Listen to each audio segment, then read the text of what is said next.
있습니다. 오늘 제목 함께 읽어보도록 하겠습니다. 처음 사랑을 잊지 말자. 처음 사랑을 잊지 말자. 네. 2025년 한 해를 시작하면서 수요 예배에 맡겨진 설교의 시간을 통하여서 어떤 말씀을 전하면 좋을까 고민을 많이 했었습니다. 한 달에 계산을 해보니까 거의 한 달에 한 번쯤은 이제 설교를 하게 되는데요. 어떤 내용을 하면 좋을까 생각을 하다가 시리즈를 통해서 설교를 하면 좋겠다라는 생각을 하게 되었습니다. 그래서 어떤 시리즈를 그렇다면 해볼까 이런 생각을 하다가 제가 하늘빛 광성교회 부임 전에 터키에서 방문했던 요한계시록 7교회를 소개하면 어떨까라는 생각이 들었습니다. 그래서 오늘부터는 이제 요한계시록에서 등장하는 7교회를 한 달에 한 번씩 같이 보면서 이제 나누려고 하고 있습니다. 물론 성경시대 교회의 모습은 아니었지만 지역 기념교회로 존재하는 곳을 다니면서 찍은 사진을 함께 나누며 이야기를 나누려고 합니다. 어떤 분들은 오늘 본문의 요한계시록이라는 내용을 보고 놀라신 분들도 몇 분 계실 것 같습니다. 워낙 모호한 성경이고 환상과 비유의 내용들이 너무 많다 보니까 이해하기가 힘든 그런 성경 중에 하나로 우리가 알고 있지요. 그렇기 때문에 많은 이단들이 요한계시록으로 장난을 쳐서 말씀을 왜곡하고 잘못 사용하기도 하는 성경 중에 하나이기도 합니다. 그래서인지 제가 어릴 적에는 교회 선배들이 요한계시록을 약간 금서처럼 얘기하는 그런 분위기도 있었습니다. 이거 왠지 접하면 안 될 것 같은 그런 모습들로 이제 선배들이 그렇게 모습을 보였었는데요. 혹시라도 이 시간에 오해하고 계신 분들이 있다면 오늘 설교하는 저는 어떤 학원이나 성경 공부방에 다닌 것이 아니라 장로의 신학대학교 115기를 졸업한 목사라는 것을 꼭 기억해 주시면 감사할 것 같습니다. 신학을 공부하면서 모든 성경 말씀은 은혜이고 중요한 말씀이지만 특히 조금 마음에 와닿는 성경들이 하나씩 가지고 있습니다. 저는 이 요한계시록의 말씀을 아까 앞서 서두에 말씀드린 것처럼 모호하고 어려웠기 때문에 조금 관심 있게 더 지켜보고 수업을 들었던 적이 있습니다. 신대원 1학년 때 감사하게도 정말 하나님의 뜻이 있었는지는 모르겠지만 1학년 2학기 때 요한계시록이라고 하는 과목이 개설이 되었습니다. 그래서 장신대 김태석 교수님께 이 과목을 수강받고 같이 공부했던 그 치열한 경쟁을 뚫고 수강을 신청했던 그 기억이 있습니다. 그래서 오늘 함께 이제 오늘부터 이야기를 나눌 때는 제 경험과 또한 학교에서 배웠던 지식과 또한 이야기들을 함께 나누면서 터키의 경험들을 토대로 말씀을 전하도록 하겠습니다. 요한계시록은 주의 제자였던 사도 요한이 반모섬에 유배된 상황 속에서 작성한 성경 말씀입니다. 어떤 요한인지에 대한 다양한 의견들이 있지만 주의 제자 사도 요한이 저자인 것으로 학자들은 인정하고 있습니다. 요한계시록의 장르는 그렇다면 어떤 장르일까요? 우리 요한계시록 1장 4절 말씀을 보니 이렇게 기록을 하고 있습니다. 요한은 아시아에 있는 7교회에 편지하노니. 성경 말씀은 분명하게 이야기를 하고 있습니다. 요한계시록은 어떤 판타지 소설이나 이런 것들이 아니라 그냥 환상과 비유로만 남아있는 것이 아니라 분명하게 편지였고 서신서임을 성경 말씀에서는 이야기를 하고 있는 것이죠. 그렇다면 편지를 받는 대상은 누구였을까? 바로 오늘 우리가 함께 보았던 7교회라고 명시를 하고 있습니다. 이것이 중요한 것이지요.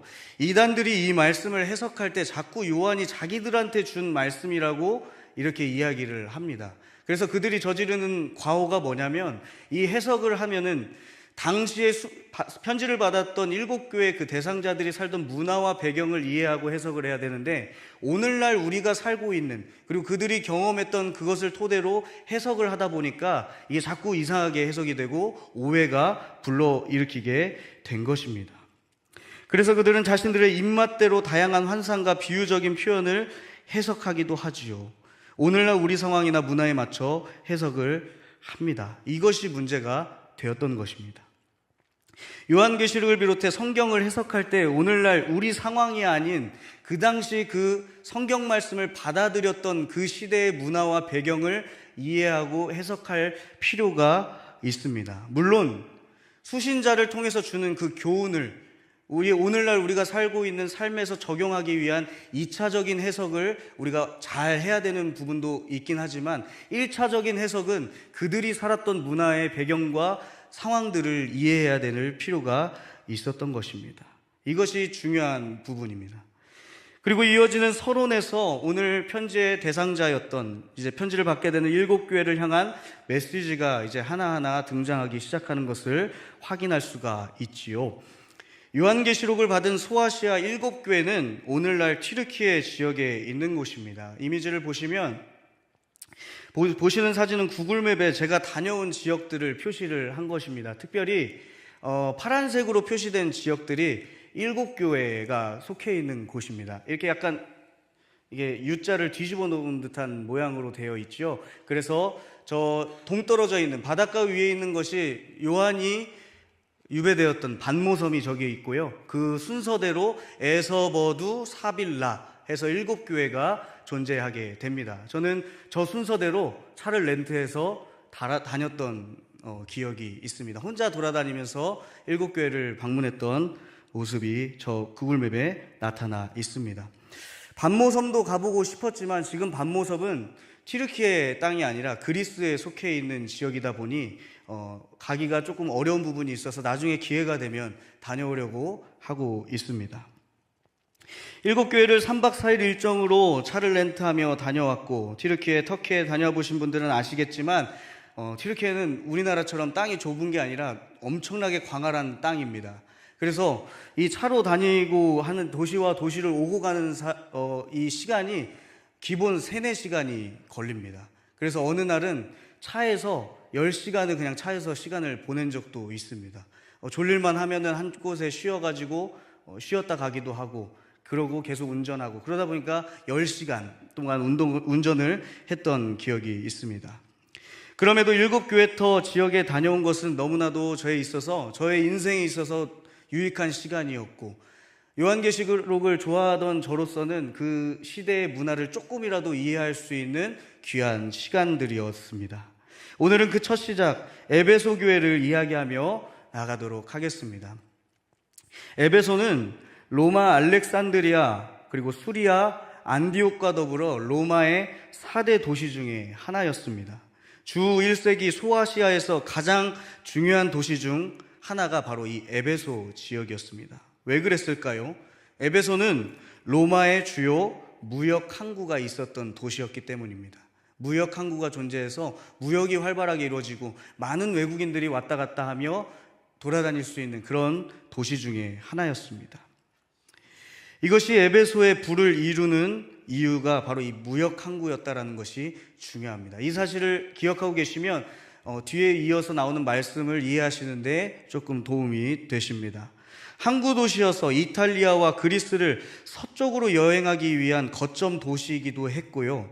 에베소는 인구가 많은 도시 중에 하나였는데 17만 5천에서 25만 명이 그 당시에 거주했다라고 추측을 하고 있습니다.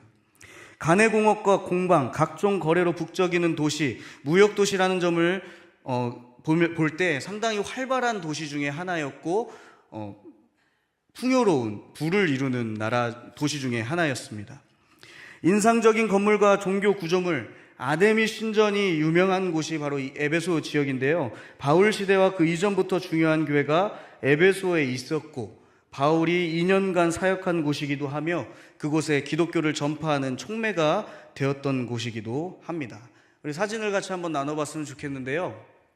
제가 에페소스 고대 유적지라고 하는 곳에 가보니까 저 셀수스 도서관이 상당히 유명한 도서관이죠. 근데 고대 시대에 저런 도서관이 있었다라는 것이 놀라울 정도로 경이로울 정도로 아름다운 건축물을 이루고 있었던 것을 발견했습니다. 그리고 야외극장에서 한 컷을 찍은 사진이 담겨 있고요. 또 야외극장에 가보니까 이곳이 에베소 지역이 성지순례로 워낙 유명한 지역이다 보니까 많은 외국인들이 군데군데 모여서 예배를 드리는 모습들도 쉽게 찾아볼 수가 있었습니다. 그래서 저도 뒤에서 드려볼까 했는데 영어로 말해가지고 좋을 것 같아서 그냥 바로 나왔습니다. 그래서 예배를 드리는 모습들, 그리고 우리가 너무나도 잘 알고 있는 그 승리의 여신 니케의 여신상이 또 있는 모습들을 발견하며 많은 모습들을 보았고요. 또 에베소 고대 유적지 안에 에베소 기념 고대 교회가 있습니다. 저렇게 건물을 이루고 있는데 우리가 성경에서 알고 있는 그 교회의 모습은 아니고요. 그 이후에 기념하기 위하여 이제 세운 교회 터들이 여러 군데가 있었는데 고대 유적지 안에 저렇게 에베소 고대 교회가 있는 것을 발견할 수가 있습니다. 첫 번째 사진은 뭐냐면 저기가 이제 우리로 치면 이 강대상, 이제 말씀을 전하는 곳인데 자세히 보시면 십자가가 걸려 있는 것을 확인할 수가 있습니다. 그래서 이렇게 교회의 모습들이 유지가 되어 있는데 안타깝게도 에베소 지역뿐만이 아니라 터키의 대지진으로 인하여서 대부분 교회 건축물이나 기독교 유적지들이 파괴가 되었고 지금 발굴을 하고 있는 상황인데 아시다시피 튀르키예는 어떤 종교가 있는 나라죠? 이슬람. 그래서 거의 방치가 되어 있습니다. 기독교 유적지는 저 나중에 그냥 생각도 안 하고 다른 곳을 먼저 돈이 되는 곳을 먼저 발굴하고 그러고 있는 터키 정부의 모습들을 바라보면서 많은 기도들을 하면서 돌아다녔던 기억이 있습니다. 사진 외에도 많은 건축물들이 눈길을 끌었습니다. 고대 도시에 어떻게 이런 건축물이 있고 지었는지 감탄하는 시간들이 되기도 했습니다. 그 고대 시대에 오늘날에만 있을 것 같은 상수도 시설이 발전해서 공중 화장실이나 이런 대중 목욕탕들이 상당히 발전되어 있는 모습들도 확인을 할 수가 있었고요. 상업적으로 활발해서 그 지역이 엄청나게 넓게 유지가 되는 모습들도 발견할 수가 있었습니다. 제가 에베소 고대 유적지를 끝에서 끝을 가는데 거의 2-3시간이 걸렸는데 아직 에베소 지역을 일부만 발굴을 했다고 합니다. 그러니까 이것이 온전히 다 발굴이 되었을 때 얼마나 넓은 땅이 될지 상상을 해보았는데요. 어마어마한 도시였다라는 것이 새삼 느껴지게 되었습니다. 부와 명예, 우상이 넘쳐났던 이 지역. 그렇다면 이 에베소 교인들은 어떤 마음으로 또 어떤 메시지를 받으며 이 지역에서 신앙생활을 이어나갔을까? 그 모습을 우리가 함께 발견하도록 하겠습니다. 7교회를 향한 메시지는 분명합니다. 칭찬과 책망으로 그들에게 메시지를 전하고 있는 것이지요. 그 메시지를 전하는 분은 오늘 우리가 읽었던 1절 말씀에 등장하는데요. 우리 1절 말씀 같이 한번 읽어보도록 하겠습니다. 시작. 에베소 교회의 사자에게 편지하라. 오른손에 있는 7별을 붙잡고 7금 촛대 사이를 거니시는 이가 이르시되. 아멘. 7별과 7 촛대에 대해서는 요한계시록 1장 20절에서 설명을 하고 있습니다. 내가 본 것은 내 오른손에 7별의 비밀과 또 7금 촛대라. 7별은 7교회의 사자요 7 촛대는 7 교회니라 라고 비유를 하면서 이야기를 나타내는 것이지요. 7 촛대는 말씀에서와 같이 소아시아의 7교회를 의미합니다. 7별은 각 교회의 사자라고 등장을 하고 있지요. 이 사자에 대해서는 여러 가지 해석이 있습니다. 우리가 이 사자를 원어로 확인해 보면 앙겔로스라고 하는 원어를 사용하는데 이 앙겔로스는 메신저라는 뜻과 또 어떤 의미가 담겨 있냐면 엔젤, 천사의 의미가 담겨 있습니다. 그래서 이것은 메신저란 뜻과 천사의 의미를 담고 있다 보니 교회를 지키는 수호 천사로 해석을 하는 분들도 있고요.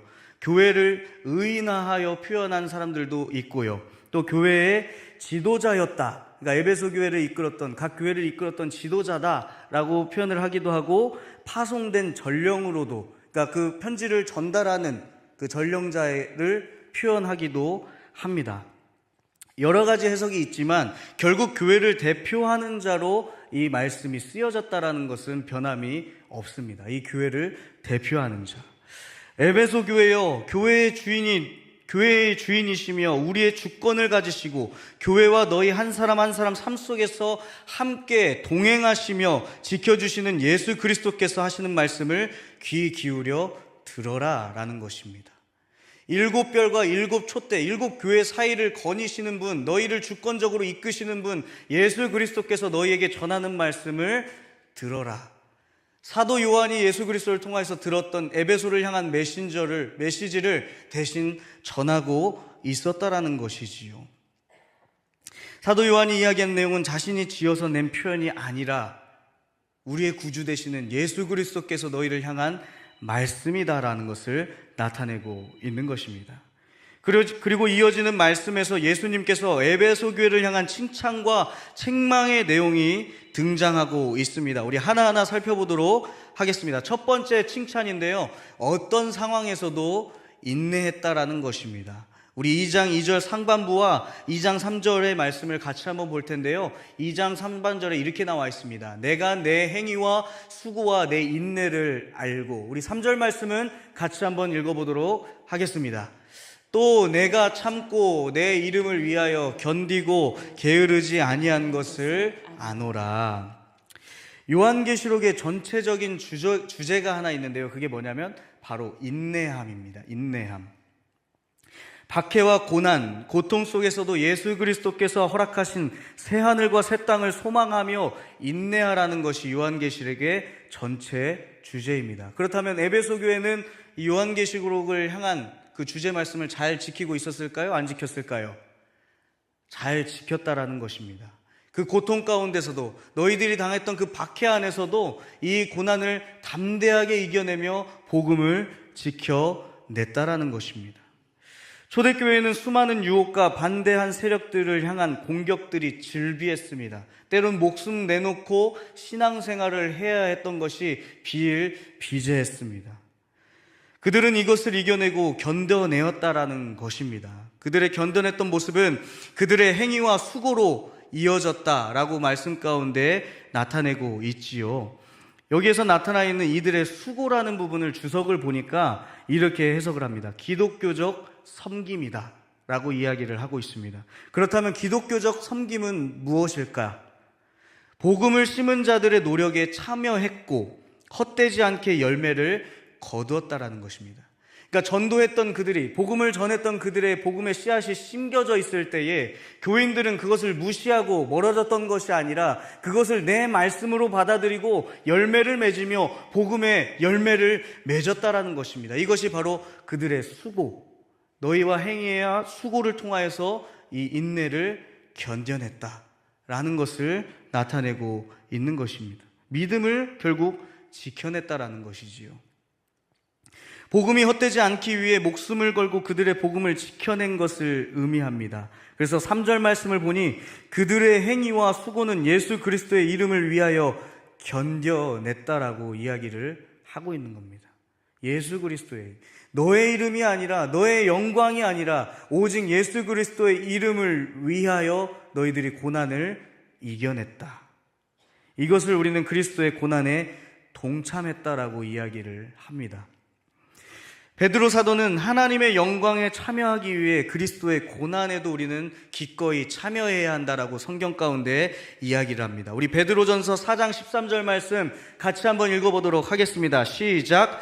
오히려 너희가 그리스도의 고난에 참여하는 것으로 즐거워하라.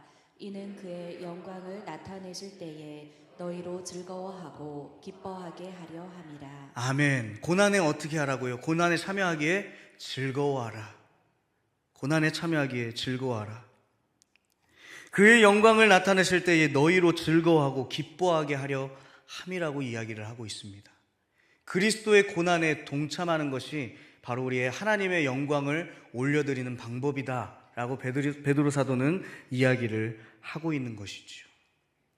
이 그리스도의 고난에 참여해야 한다라는 말씀을 전하신 분이 있습니다. 바로 고 주기철 목사님이 하신 말씀인데요, 1937년 9월 13일 장로회 통합 총회 새벽 기도회에서 마태복음 16장 24절 말씀을 통해 주신 주기철 목사님의 설교 중 그리스도의 고난에 대해 이렇게 말씀하고 계십니다. 고난이란 것은 예수의 고난을 내 몸에 채우는 것을 의미합니다.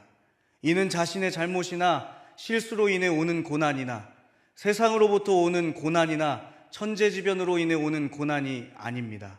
내가 받지 않으라면 얼마든지 받지 않을 수 있는 고난이니 곧 주님을 위해 당하는 고난입니다. 이 고난에 참여하는 것은 누군가 시켜서 등 떠밀려서 참여하는 것이 아니라 내가 스스로 이 고난에 동참하는 것이다라고 주기철 목사님은 설교 가운데 말씀하신 것입니다. 예수의 고난을 내 몸에 채우는 것. 사랑하는 성도님들, 우리가 지금 드리고 있는 이 예배와 또한 우리가 다니고 있는 이 기독교 신앙은 고난의 신학입니다. 우리가 뭔가 부와 명예와 뭔가 내가 엄청난 영광을 얻기 위하여서 다니는 교회와 예배가 아니라 그리스도의 고난에 참여하는 고난이라는 것입니다. 이 주기철 목사님의 설교, 주기철 목사님의 이야기는 오늘날 목회자로 살아가는 저에게 많은 부끄러움을 주었던 대목이기도 합니다. 나는 무슨 생각을 하며 지금 목회를 하고 있을까?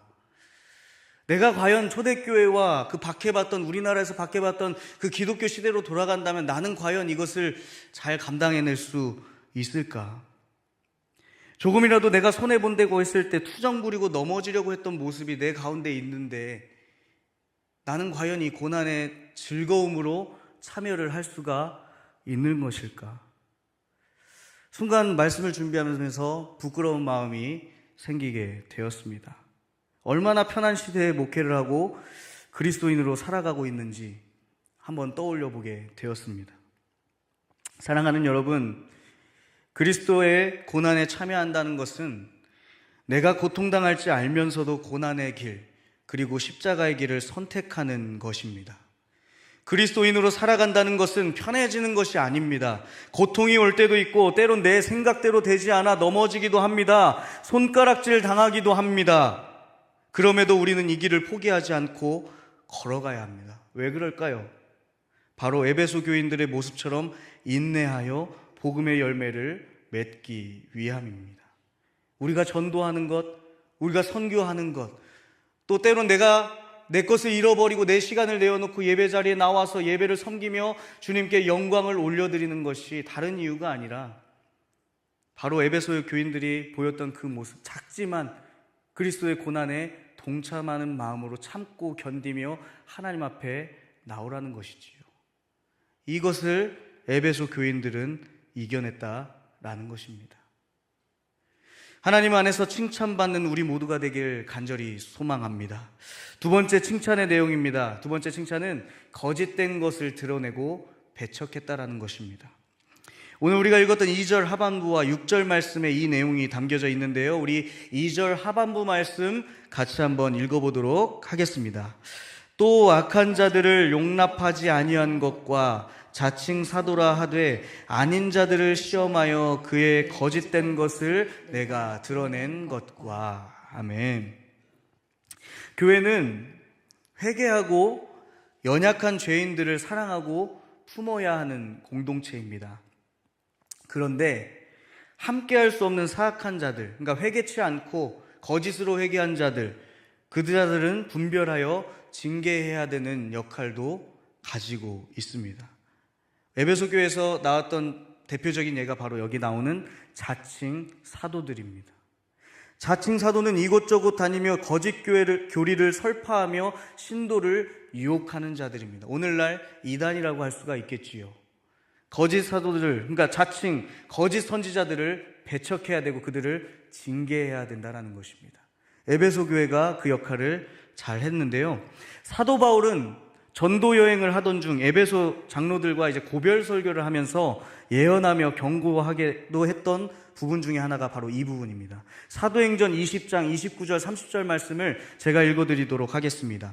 내가 떠난 후에 사나운 이리가 여러분에게 들어와서 그 양떼를 아끼지 아니하며 또한 여러분 중에서도 제자들을 끌어 자기를 따르게 하려고 어그러진 말을 하는 사람들이 일어날 줄을 내가 아노라. 사도 바울은 분명히 알고 있었던 것이죠. 에베소 장로들에게 거짓 선지자들을 조심해라. 그들이 너희들 가운데 들어와서 양들을 이끌어내고 거짓된 길로 이끌까 걱정이 된다라고 이야기하면서 사도 바울은 말씀하고 있는 것입니다. 초대교회는 교리가 명확하게 정해져 있지 않다 보니 진리를 왜곡하여 인기를 끌려던 거짓 선지자들이 많았습니다. 당시 헬라 문화, 그러니까 당시 초대교회가 있었던 헬라 문화에서 그들이 가졌던 지식이 곧 돈과 명예였습니다. 그래서 그들이 처음 들었던 예수 그리스도를 향한 죽음과 부활이라고 하는 이 신학에 대한, 이 지식에 대한 내용이 굉장히 새롭게 다가오던 시대였던 것이죠. 그러다 보니까 이상한 거짓 선지자들이 등장하기 시작했습니다. 이 진리를 왜곡하며 그들의 돈의, 물질의 수단으로 여겼던 것이죠. 대표적으로 등장하는 것이 6절 말씀에 바로 니골라당입니다.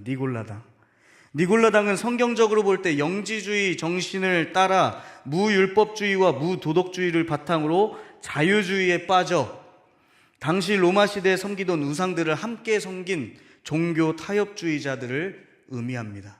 종교를 타협하면서, 그러니까 예수님도 섬기고 에베소에서 강했던 아데미 신전에 가서 아르테미스도 섬기고 제우스도 섬기고, 다 좋은 것, 나한테 좋다고 여겨지는 것은 다 섬기는 것. 그러니까 오늘날로 따지면 신천지도 가고 하나님의 교회도 가고 교회도 나오고 이런 것을 의미합니다. 종교를 타협하면서 자기 마음대로 섬겼던 그런 사람들을 의미하는 것이죠. 자기 입맛 따라 섬기는 그런 사람들. 에베소 교회는 복음 안에 바로 서 있는 교회였습니다. 오직 복음 외에는 살 길이 없다고 여긴 믿음을 그들은 가지고 있었던 것입니다. 그러기에 그들은 복음 외에는 어떠한 것과도 타협하진 않았습니다. 어떠한 진리 외에 있는 것과는 절대로 타협하지 않은 모습을 보였던 것이죠. 이것이 주는 메시지는 그렇다면 무엇일까요? 설렁설렁 믿음 생활하지 않았다라는 것입니다. 사랑하는 여러분, 오늘을 살아가는 우리의 믿음은 어떻습니까? 굳건하게 서 있나요? 아니면 이리저리 방황하며 계산하며 믿음 생활하고 있습니까? 혹시 나의 부유함과 나의 사업장과 나의 명예와 물질적인 축복만을 바라고 신앙생활하고 계시지는 않습니까? 수많은 간증자들이 받은 축복만 바라보고 그것을 위해 교회를 다니는 모습이 내 마음 가운데 있지는 않았나요? 우리가 자녀들에게, 또한 친구들에게, 이웃에게, 가족에게 전해야 하는 믿음은요, 오직 예수 그리스도를 통한 영생이 주어진다는 사실 그 하나입니다. 우리가 교회를 다니며 예배를 드리는 이유도 여기에서 절대로 벗어나서는 안 되는 것이지요.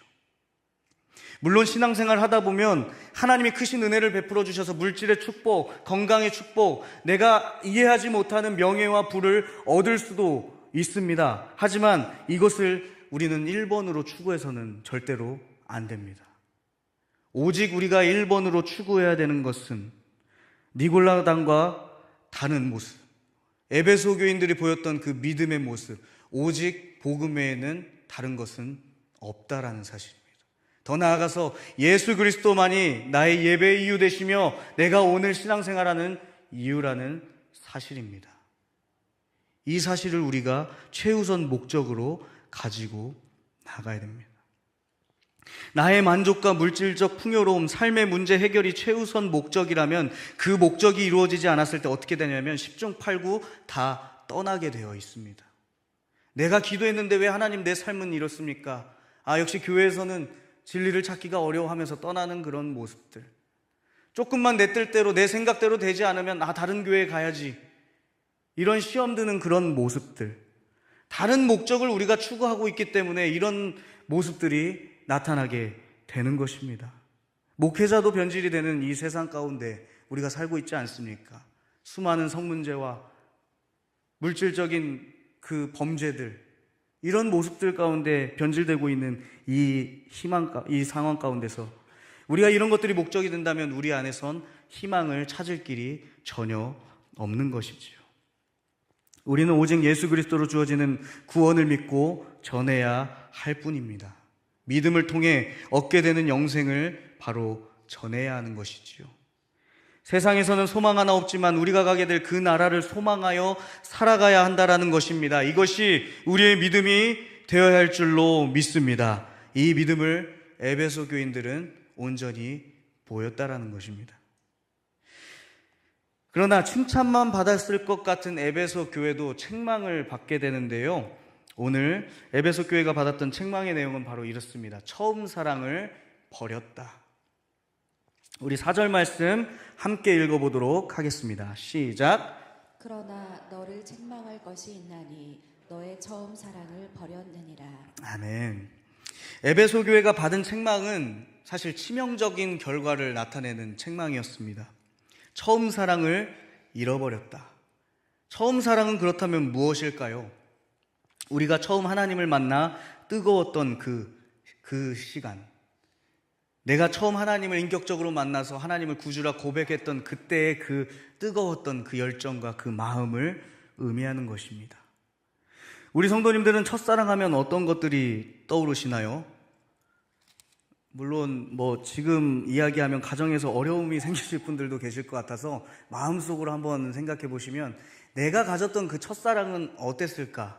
내가 품었던 그 첫사랑, 각자마다 아마 첫사랑들이 다 있으실 텐데 어떤 모습들이 있었나요? 어떤 분들은 짝사랑했던 분이 생각나기도 하실 거고, 어떤 분들은 처음 만났던 사람을 생각하기도 하시고, 또 어떤 분들은 그때를 생각하며 설렘과 아름다웠던 시간들을 생각하기도 하실 겁니다. 첫사랑을 생각하면 이것이 가장 먼저 떠오르는 것 같습니다. 순수하고 정직하고 열정을 다했던 그 모습. 우리 예수님을 처음 만났을 때 모습이 바로 이랬지요. 순수하고 열정이 다되고 뜨거웠던 그 신앙의 모습들. 저 역시 청년회 때 주님을 인격적으로 만났습니다. 저는 청소년기에 크게 방황하다가 청년기에 예수님을 인격적으로 만나서 본격적으로 이제 신앙생활을 하게 되었는데, 그때는 정말 물불 가리지 않던 시절이었습니다. 그러다 보니까 이게 좋은 모습은 아닌데 다른 사람들을 정죄하기도 하고 그런 모습들이 있었는데, 또 더 좋은 모습이라고 할 수는 없지만, 제가 대학에 다닐 때 대학 교수님 중에서 시험을 주일에 꼭 보는 분이 계셨어요. 주일에 보는 분이 있었는데 그 하필 또 전공 필수 과목이었습니다. 이것을 전공 필수라고 하는 것은 이것을 반드시 이수해야만 졸업이 가능한데, 이 과목이 주일에 시험을 본다라는 것입니다. 그래서 그 당시 저는 많이 좀 고민을 했었습니다. 어떻게 해야 될까? 엄청난 고민들을 좀 했었는데, 제가 어떻게 했을까요? 어떻게 했을까요? 시험에 안 갔습니다. 이게 제 자랑이나 제가 잘했다는 얘기를 결코 하는 것이 아니라, 그때 당시에는 저의 믿음이 그랬습니다. 어딜 이렇게 주의를 빼고 어딜 가겠느냐. 물론 조금 지혜롭게 할 수 있는 방법들도 있었겠지만, 그 당시에 제가 가졌던 그 믿음, 처음 만났던 그 신앙의 모습은 그냥 순수하고 바보 같은 순수함을 가지고 하나님 앞에 온전히 드리겠다라는 그 열정과 그 예배를 사모하는 모습이 있었습니다. 에베소 교회는 처음 그 사랑의 모습을 잃어버렸다라고 이야기를 하고 있습니다. 더 나아가서 그들이 열심으로 사역하고 인내하고 있지만 그들의 마음 가운데에는 진심에서 우러난 사랑을 버렸다라는 것입니다. 사랑 없이 하나님의 사역과 명령을 수행했다라는 것이죠. 예수님은 바로 이 점을 책망하고 있습니다. 사랑 없이 열심으로 사역하는 것. 사랑 없이 하는 사역에 대해 바울 사도도 고린도전서에서 이렇게 이야기를 하고 있습니다. 우리 사랑장으로도 유명한 고린도전서 13장 1절과 2절 말씀엔 이렇게 사도 바울은 고백합니다. 내가 사람의 방언과 천사의 말을 할지라도 사랑이 없으면 소리나는 구리와 울리는 꽹과리가 되고, 내가 예언하는 능력이 있어 모든 비밀과 모든 지식을 알고 또 산을 옮길 만한 모든 믿음이 있을지라도 사랑이 없으면 내가 아무것도 아니요. 여러분, 믿음도 아무 의미가 없다라고 이야기를 하고 있습니다. 너희 마음 가운데 너희가 열심을 다해서 봉사하고, 찬양으로 봉사하고, 교사로서 봉사하고, 목자로서, 부목자로서, 예배 인도자로서 너희들이 아무리 섬긴다 하는데 너희 마음 가운데 그 처음 사랑함이 없으면 울리는 꽹과리가 된다라고 이야기합니다. 믿음 역시도 산을 옮길 만한 모든 믿음이 있을지라도 사랑이 없으면 내가 아무것도 아니다라고 이야기를 하고 있습니다. 사랑 없이 사역하는 것은 의미가 없고 아무 소용이 없다라고 나타내고 있는 것이죠. 이 처음 사랑을 잃어버린 모습을 예수님께서는 강하게 꾸짖으십니다. 5절 말씀을 보니 그 사랑이 어디서부터 사라졌는지 생각하고 회개하여 진심을 다해 사랑하며 섬겼던 행위를 기억하라고 말씀하십니다. 네가 처음에 품었던 그 마음을 다시 한번 회개하는 마음으로 돌아가며 그 마음을 회복해라. 처음 사랑을 다시 한번 네 마음 가운데 굳세게 세워라 라고 이야기를 하고 있습니다. 명하고 계십니다. 그러지 않았을 땐 어떤 일이 벌어진다고 나와 있죠? 내 촛대를 그 자리에서 옮겨버리겠다 라고 이야기를 하고 있습니다. 아까 서두에 촛대는 무엇을 의미한다고 했죠? 교회를 의미한다고 이야기를 했습니다. 이 표현은 당시 문화 상황을 이해할 필요가 있습니다. 서두에 에베소는 무엇으로 부를 이루는 도시였다라고 말씀을 드렸죠? 무역. 그렇다면 무역이 있으려면 뭐가 있어야 될까요? 배로 이동하기 위해서는 반드시 뭐가 필요할까요? 산이 있어야 될까요? 바다가 있어야 합니다. 항구 도시로서 기능을 하기 위해서는 바다가 있어야 되는데, 이 촛대를 옮기겠다라는 것은 물론 교회가 누렸던 그 영광을 거두겠다라는 의미도 있지만, 문화적인 배경으로 가보면 너희가 가졌던 지금 에베소 지역이 부와 명예를 이룰 수 있었던 이 항구 도시의 역할을 내가 없애버리겠다라는 겁니다. 촛대를 옮기겠다. 점점 해안선이 멀리 벗어나게 하겠다라는 것. 그런데 제가 에베소 고대 도시를 실제로 가보니까 이런 모습들이 있었습니다. 사진 하나 보여주시면 항구로 가는 길이라고 이름이 되어 있는데요. 그 끝엔 뭐가 바다가 있었을까요? 없었습니다. 대지진으로 인하여서 정말로 해안선이 밀려서 에베소 지척으로 이제 벗어나 있는, 이제 더 이상 항구 도시로서의 역할이 아니라 그 역할이 멀리 떨어져 있는. 그러니까 다시 말하면 이제 항구 도시의 역할을 못한다는 것은 에베소에서 누렸던 부와 명예와 권력과 모든 것들이 다 소용이 없어졌다라는 것입니다. 이 문화적인 배경을 이해할 필요가 있습니다. 예수 그리스도께서는 이 너희들의 영광이 부와 명예가 사라지는 것처럼 너희가 지금 누리고 있었던 그 영광의 모습들을 내가 뺏어올 거야, 옮길 거야 라고 이야기를 하고 계신 것입니다. 처음 사랑의 회복이 그만큼 그동안 이루었던 칭찬들을 다 엎어버릴 만큼 엄청난 메시지가 되는 것이지요.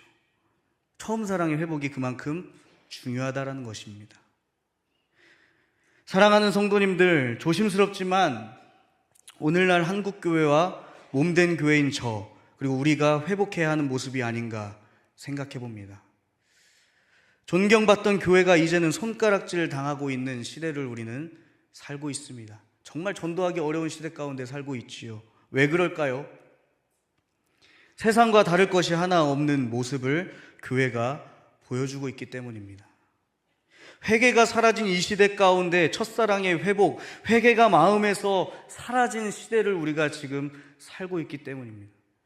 잘못을 지적했을 때 오히려 고개를 들고 나는 잘못이 없어라고 이야기하는 모습들, 분명하게 범법을 저지르고 온전하지 못한 모습으로 살아가고 있는 교회의 모습이 나타나 있지만 그 안에서 우리는 잘못이 없어 자정 능력이 사라져버린 지금 이 시대 가운데 우리가 회개 없는 모습으로 살아가고 있기 때문은 아닌가 생각해 봅니다.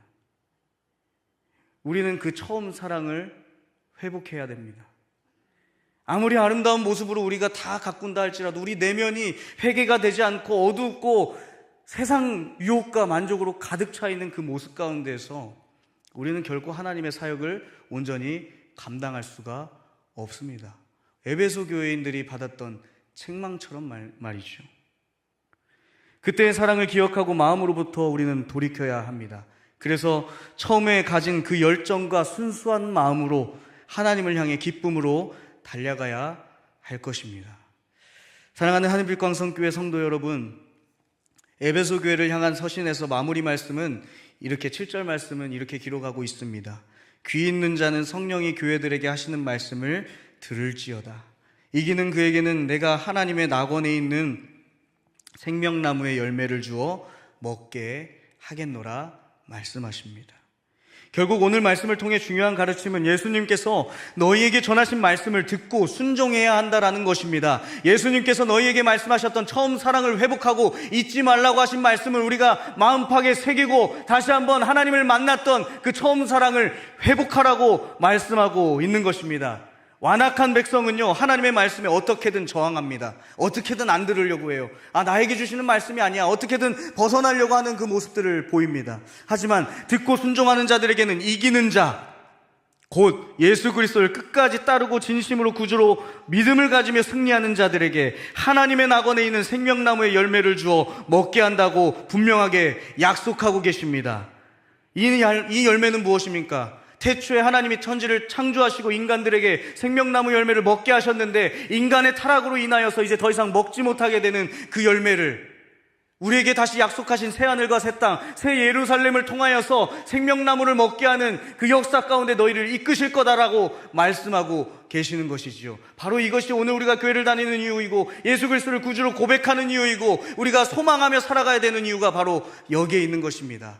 처음 사랑을 회복함으로 믿음을 가지고 하나님의 뜻대로 이기는 자가 되어 승리하며 살아가는 그 모습을 예수 그리스도께서는 원하고 계신다라는 것입니다. 사랑하는 성도님들, 승리합시다.